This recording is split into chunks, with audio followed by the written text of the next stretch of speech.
Doctor साहब। हाँ जी, कौन है जी? आइए आइए, अंदर आ जाइए। अच्छा आ गई। अच्छा, प्रणाम प्रणाम। बैठी बैठी रउआ के तो कब से इंतजार करत नहीं हम। लूटन बाबा कतना हाली हमारा लगे फोन आई, लड़का आइले सारा लोग आई जे अरे महाराज जी आई नहीं है कि ना।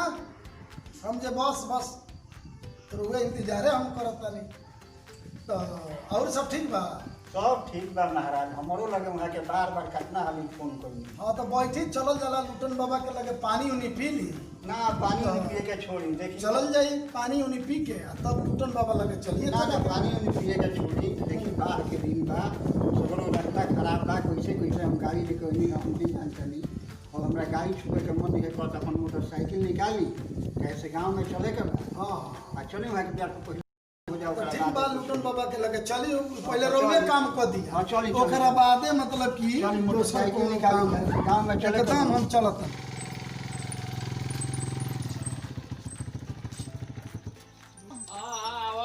बाबा बानी इंतजार करत नहीं 2 घंटा से। आइल बानी महाराज जी। कोई गो आवे के पहले प्रणाम प्रणाम प्रणाम तशरीफ राखी बैठी। आई तनी पहचान ली, बड़े भैया मेरे हैं। अच्छा बोल भाई। हाँ हाँ हाँ नमस्कार सर, नमस्कार सब है। हाँ बैठिए बैठिए, तशरीफ रखिए भाई, बैठिए। बैठो पहले बबुआ फूल ले आओ तो तनी केने गई रे। हाँ तनी खड़ा हो जाई तो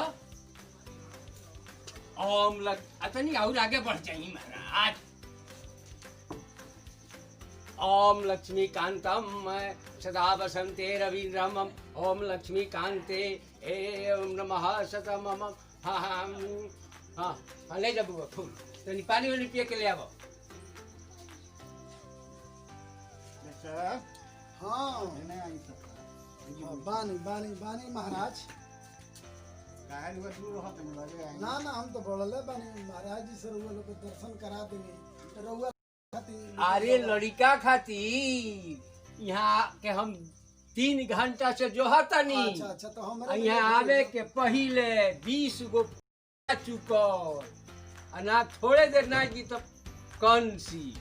ना ना ऐसा बात मत करी, डॉक्टर साहब की इज्जत तो पूछे नहीं बहुत। ये महाराज तो क्या करें, देखते बानी बाढ़ के दिन बा में कितना दिक्कत बा, बहुत घूम फिर के आदमी आई बा। अच्छा डॉक्टर साहब हमरा ई नहीं बुझा कि भाई सब फूल ओल यहाँ के चढ़ौनी है, ई का है? अरे सुनी, फूल काहे खातिर हम अपना लड़का के शादी रहुआ लड़की से करतनी। राउर लड़की हमरा घर में आई, हमरा घर के लक्ष्मी होई, तो लक्ष्मी के स्वागत कौन चीज से कई जाला? फूल से, अक्षत से, और कौन चीज से? कहा बुझाते नहीं थे? अरे महाराज किया नु लक्ष्मी बन के आई कि हम ही आई बनी। हाँ हाँ तो करे नु रउआ पिता ही। हाँ हाँ हाँ हाँ पानी पीता। अरे आइए ये पानी पीजिए। हाँ हाँ हाँ हाँ डॉक्टर बड़ा जबरदस्त मिठाई बा। ये कौन मिठाई है डॉक्टर? लूटन बाबा अरे छेना के सूद बनवाए हैं स्पेशल मिठाई। को साइजो बहुत बड़ बड़ बा जी डॉक्टर। ना ना ये बहुत बढ़िया है, घर कलकत्ता से में लूटन बाबा लगे। एक दिन हम आवरी खैले रही, बड़ी आनंद आवता। अरे सूद छेना के ओकर आकार बना दिहल बा। जी जी तो गजब मिठाई बजे को साइज देखो तनी। तो महाराज जी रुआ अभी जी छपरा जिला के मिठाई ना नु खैले। लइका रुआ ई पिए के मिठाई खैले बनी महाराज जी। हां तो तो लइका से बहुत सुंदर बा, खा के देखे में तो मन गदा। माने लइका गोलियां ना खेल सो हुले बड़ बड़ साइज में जावत ना। हां यहां पानी पी पानी। ठीक बा महाराज जी। भाई जी ली हां खाई लो रउओ ले बहुत सुंदर यार बानू, ऐसे मिठाई ना खाई। अच्छा वैसन मिठाई है तो खइले ना हो खैर। शुगर वाला मिठाई खा ले कहीं। हां तो खाए नहीं, बहुत बड़े बड़े बा कोई गुना। अच्छा तनी रोहू महाराज जी कर ली नाश्ता पानी। लूटन बाबा के बहुत जवाब ठीक हुआ। अरे बबुआ लूटन बाबा के पूरा माझी थाना में जाने ले। हाँ हाँ बाबा के ना जाने। से तो रुआ के लगे व्यवस्था है। लड़का के IPS करौले बानी। सब महाराज जी से लुटन का बता दिल एमे चिंता करने के बात नहीं है। अच्छा डॉक्टर साहब हाँ बोला जा। तो एथी कही जाओ हाँ। जौन यहाँ के बाकी बा हाँ हाँ जौन यहाँ के नहीं है दे दी आ कहीं यहाँ के अपन मिला ली। हईली महाराज जी पूरा के पूरा राउंड सब हिसाब किताब हो गए एकदम कंप्लीट। हाँ कंप्लीट हाँ देख लीजिए मिला के खोल के खाना देखे के का। अरे ना देख तो ली ना तो देख। कौन सी जाके देख लो ऐसा ही। खोल के खोल देख के ऐसा ही देख ली बस जनक से नहीं। राजी रुआ जय हे लक्ष्मी जय। रुआ बहुत खबा रुआ विश्वास हमरा पर नहीं है महाराज के पाकिट में धरे के कहीं तो रुआ ठीक बा ज्यादा होई कम ना होई। जमाना खराब बा, देखलो जरूरी बा। ठीक बा देखो जो अच्छा महाराज बात करी तले के एगो मरीज के फोन आइल बा अब बड़ी जरूरी बा देख जैसे कि सुई उई लगावे के बा रोगी बेचैन बा तो हम आवत नहीं रुगल तले बात करी ठीक ना महाराज ठीक बा डॉक्टर ना ना देखी रोगी के देखल तो एकदम जरूरी बा। डॉक्टर साहब आप अगुआ है तो पहले मेरे यहाँ भोजन कीजिएगा, उसके बाद न कहीं जाइएगा। सब ठीक बात अरे है कि ठीक महाराज नहीं, जी के 10 भोजन मिनट के वोजन अंदर कराई। में सब कुछ खाना रेडी है, तैयार हो जी, जाएगा। तो महाराज जी कराई तो हम देख चिंता के बाद आवते क्या बानी। कर रहे हैं? ना ना भाई जी देखिए रोगी के प्राथमिकता दिखल जरूरी बा।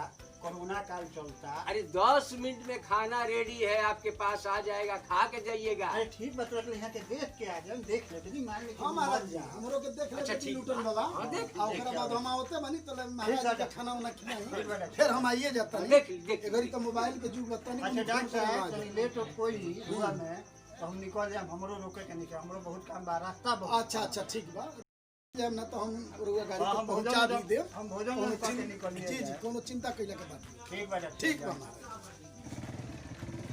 महाराज बा गोल लगत महाराज जी भोजन तो हुई गई भोजन कहाँ भइल अभी? ना हो गई भोजन उजन अरे क्या भोजन कर देंगे महाराज नस्ते रुआ ऐसा ना करा देंगे कि पेट एकदम फाटे लगे और रास्ता बहुत खराब बा हमरा के निकले चली। अच्छा ठीक बा चली, कोनो बात नहीं है। तनी मिल ली। अरे महाराज काहे भागत तनी? तो आजे मिल लिए महाराज अभी शादी ब्याह होला तब नहीं मिलल जाला। अरे महाराज सबसे पहला मिलन है, असली मिलन कहाला। आग औलाद से चलेला संबंध, जब पहले ही खराब हुई तो आगे चल के का हुई? अच्छा तब तो हमने के हाँ। इतिहास से बनावल जाई कि हमने के हाँ। बियाह के पहले ही समधी मिलन हो जा। हाँ तो ठीक बा आई।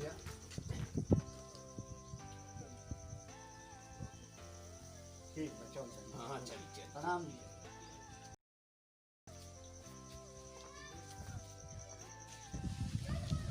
भाई जी हाँ जी तनी हमरा अजय डॉक्टर के दुआर पर जाए के बा। अच्छा कौन रास्ते में? रास्ता अजय डॉक्टर के द्वार पर हाँ जाए तो जाइए हमें कहाँ से आओ अरे यही जी आओ तनी लुटन जी के लगते कहाँ मकान पड़ गया हमार बलिया जिला घर बा। बोलिए जिले घर बा हाँ बा लुटन दुआ कहीं का आई अरे आई मेरे लड़की के शादी ठीक हुई है। कॉल ले बनी हाँ हाँ अच्छा कौन लड़की के पास पढ़त हमने सका हाँ हाँ अभी पढ़त है। अच्छा ओ जो लड़की भाई मैट्रिक में 3 हाली फेल के लिए बताओ ना से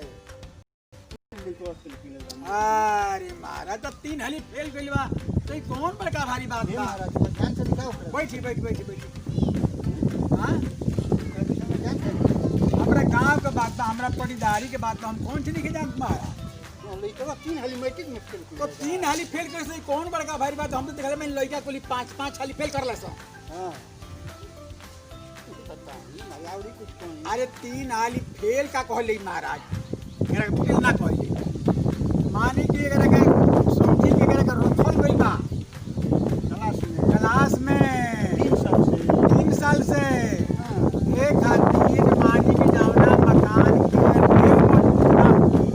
तो ऊपर दीवार बढ़िया मजबूत कहाँ से हो यही से लड़कवा पूछी कि 3 साल से रह जाता है यही में कहता कि नाम यही में रहे तो पेंग पास कराव लो तो यही में बात 3 साल से तो 3 साल से ऊपर नहीं मजबूत कोई जाता। हाँ नहीं क्या निकले का मन कर करा हाँ तो वही में रह जाता 3 बरिस से हाँ तो लड़का बहुत तेज हो लड़का बहुत तेज हो लुटन भोजन बुआ के नहीं खे जानो आले जे कर ले हेलो कर देले ना बटोरे के बोले लगा ना ना एकरा हिम्मत बाजी बोले के तब बहुत बढ़िया कैले बानी शादी संबंध ठीक कैले बानी तो होखे शादी संबंध दोनों बात नहीं है और लड़का के बारे में कुछ पता नहीं। लड़का के बारे में देखी लड़का बहुत बढ़िया हो बहुत सुशील लड़का हो अब मानी कि अब ओकरा के पियो कर तो नहीं कहाई अरे मानी जे कहियो कहियो तनी पी ले लो तो पियो कर के नानू कहलिए उन्हें पियोबो करेला। ए महाराज रो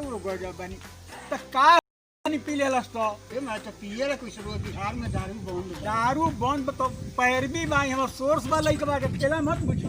अच्छा ये हां लड़का के सोर्स बा ओकरा लगे दारू रोज ना जाए के पड़े पहुंचावेला अपने मने। हां आ रोज ना ढिमलाला एक दिन हम देखले नहीं ढिमलाइल रोजो ना ढिमलाला। अच्छा ढिमलाइबो करेला ऐसे पियो कर के ना कहल जाई। हां देखो तो फैशन में आवत है।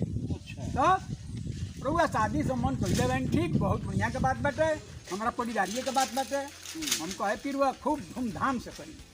हाँ ठीक है बरुआ तो खूब बढ़िया बताओ नी सारा दुनिया लड़का के भरल बा। ओहो तो मान ली के अब जौन जायज बात हम कहनी हो दूसरा हमरो से शिकायत काहे करे अपना गांव के। ना ना कहाँ रुआ शिकायत कोई नहीं हमारे तो- लड़का के तो बहुत बढ़िया है बताओ नी। लड़का सुरफुल आदमी बेटे हाँ तो हम शिकायत ना करे अपना गांव के। और ही कुछ बताए ना ना ना अब हम का बतावे जाइए देखिए अब रोगो कहे जे अपना गांव के शिकायत करते रहे हम तो शिकायत ना कहीं नहीं अपने गांव के। ना ना रुआ शिकायत कहाँ तब लड़का 3 बार मैट्रिक में फेल भइल बा हैं दारू पियबे करेला। अरे फेल नहीं खे भेल क्लास में निकलते नहीं खे। हाँ, तो निकली कैसे महाराज पढ़ी तब न निकली। हाँ पढ़े तो चला हाँ पढ़े जाला हाँ, लेकिन बराबर तेज है। बा बहुत तेज बा। बहुत तेज लड़का हो। ठीक बा बस ठीक बा महाराज तो फिर हमरा डॉक्टर साहब के पहले हम करे द्वार पर जाए तो का ना हम जा तनी अब हो गइल शादी बियाह हम कराई ना अब वैसा लड़का से महाराज हम बियाह करे महाराज। अब देखिए हमरा पर दोस्त आ जाई महाराज। दे महाराज रउआ के हम ना कहम रउआ के हम काहे के हमरा पर दोस्त आ जाई हमरा महाराज। बहुत बढ़िया भइल कि रउआ से भेंट हो गइल बहुत बढ़िया भइल ठीक बा ठीक जानी तो कहिलो जे ये बियाह कर ना दे। ना हम कुछ ना कहम। अच्छा हम बियाह करनी है बताई ना। ना ना रउआ नहीं कटले महाराज हम बहुत बियाह कर और ना रोगा ना ठीक रउआ के हम कुछ ना कहम बहुत बढ़िया बा रउआ के हम प्रणाम करतानी कि रउआ महाराज को अच्छा ठीक बात बहुत बढ़िया कनी हमरा के डूबे से बचा ले। अच्छा ठीक है ठीक बा हम जा तनी सिरुलटन बाबा के बा देखी हम देखो तनी हम कराई रास्ता देखने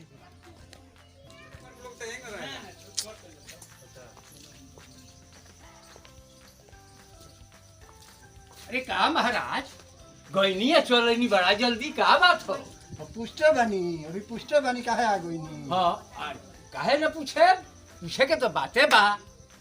अब पूछी मत कहाँ गइले उ डॉक्टर साहब कहाँ गइले। डॉक्टर साहब गईले मरीज देखे खातिर। डॉक्टर साहब गइले न रोकियों गा के बोलावे। अरे बतिया तो बताई काहे खातिर अरे बोला बतिया है? का बोली महाराज हमरा के लोग ठगा तनी रुआ बियाह करले एक बानी रुआ यहां एक बा। हमरा यहाँ बियाह करे लायक नहीं खे 50 गो फोन आवता बियाह करे के लायक आ बियाह करे खातिर नहीं खे। अच्छा छोड़ी आवे दी डॉक्टर के डॉक्टर में हमें फंसल गए फोन करे दी। हाँ हेलो डॉक्टर आवा मर्दे तू तो गजब कइले यार ई तो अच्छा फसावत होला हमरा के। आवा आवे दी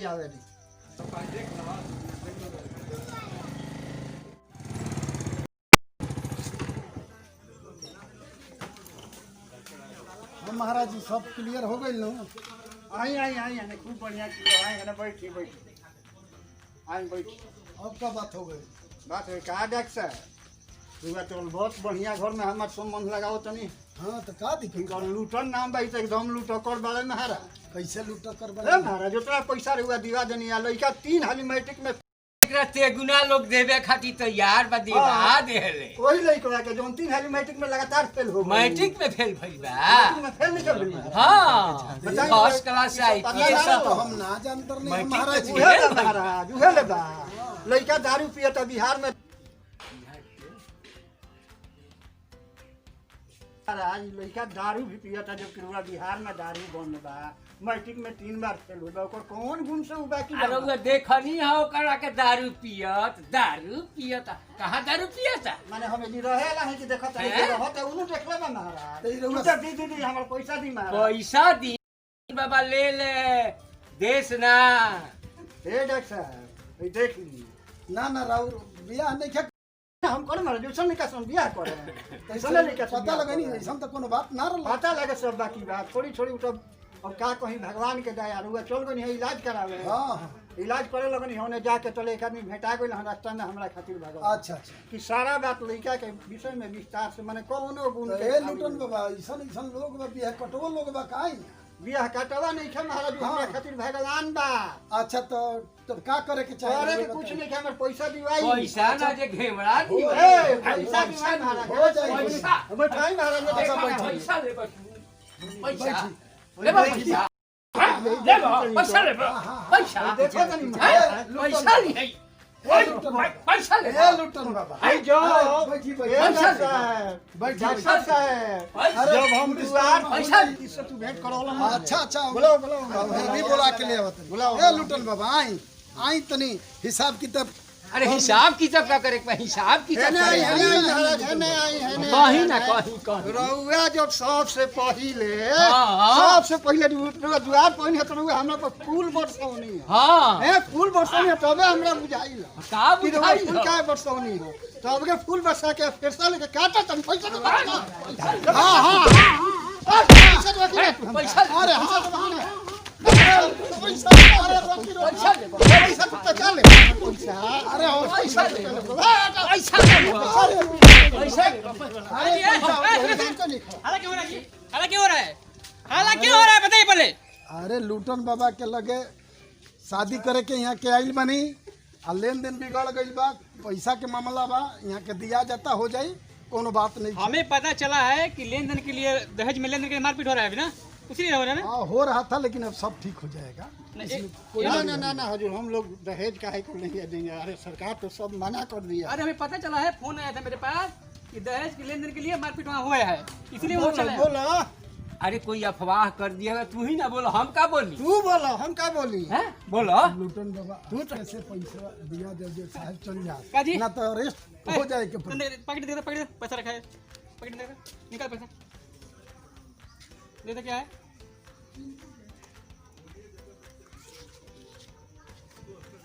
क्या है ये? क्या है ये? इनसे पूछिए क्या है। क्या है जी? अरे हम क्या जानते हैं जबरदस्ती लेके आए हैं कि अपने बेटा के बियाह करो मेरे बेटी के साथ। जबरदस्ती हम ले रहे नहीं ले रहे थे, बोलते हैं कि लेना पड़ेगा। ये नार ना है महाराज हम क्या विषय जाते हैं उनका ताकि हमरा के वही करते ये हैं। दोनों को दहेज के लेन देन में दोनों को रस्सी लगा, हाथ लगा। हाँ अगुआ महाराज अगुआ ये तो फंसौला ना ना महाराज सब ठीक हो जाए सब ठीक हो अगुआ क्या होगी दोनों का अगुआ ही बात जी हैं हमनिया के दोस्त अरे होगी। अगुआ के दोस्त बा। है। हाँ अगुआ के का दोस्त बा। नहीं, इसको बोल। अरे अगुआ के काम बा नहीं, दोनों नहीं जी, समझी के नहीं। मिला देबो। अरे बहुत मिलोला हमारे 1000 ले गइल नु अरे भाई तो ठीक हो 1 लाख जाए रुपया डुबौला नु 1000 जी मिलोला सब ठीक हो जाए। हमारे बात नहीं थे हो गया सब इसको भी इसको मानो तो मानो इसको मानो ठीक हो जाता घबराए के बात नहीं इसको थे। मानो। सब हो जाए सब हो जाए चलो सब चलो हो जाए। ले चलो चलो लुटन दादा चलो वही चल। जी तू यही लायक बोलले बड़ा हमरा के तो बात कहिए देलो चलो अरे भाई सब ठीक हो जाता। नमस्कार। अभी जो हमनी का कॉमेडी बनौनी है सो बिया कटवा तो खैर बिया तो कहीं नहीं कटे के चाहिए तो लड़का चाहे कोई सोनो होते बिया कटला काज आ शादी ब्याह में लेन देन कोई भी बिया क्या सरकार के तरफ से बैन बा एक तरह के कोड हमनी के समाज में अगर लड़का के बियाह करते हैं तो लेता नहीं और लड़की के बियाह करते हैं तो देता नहीं तो उससे फायदा तो कुछ नहीं किया। ये से बढ़िया बाकी अगर बिना कुछ ले दे अपन अपन खर्च करी बेटा के भी करी तब बेटी के भी करी तब सबका बेटी बा सबका बेटा बा जैसे हमनी का अगर ना लेहल जाओ ना देहल जाओ और संबंध बनावल जाओ लड़की के इस लड़का के तो बहुत बढ़िया रही। हम तो यह कहे कि उन्हें पर विचार करी एक सोची लेन देन के बंद कर जाओ अपन अपन खर्च कर जाओ खुशी खुशी शादी संबंध होके तब भाई अब एक साथ कुछ कहे लेकिन ध्यान दी कहे कि हमनी के समाज में दहेज प्रथा ऐसा जकड़ले बा लेकिन उ मीटत नहीं खे तो हमनिए के 10 भाई नवजुवक संग मिल के ओकरा के मिटावे के प्रयास करे। दहेज लेव ना देव, हमनी के संकल्प करे के पड़ी कि भाई दहेज लेव ना दे है। हमनी के तो अभिनय कैले बानी सन तो ओके बुरा मत माने, करही के पड़ी। हाँ तो कहीं इमे तो कोनो बात नहीं है। ई रोलन के मनोरंजन खातिर ना करे तो रउआ लोग देखबे। इतना मेहनत हम ये करता नहीं सो। आ एगो बात और याद रखे, जीएम भोजपुरी के भुलाए मत।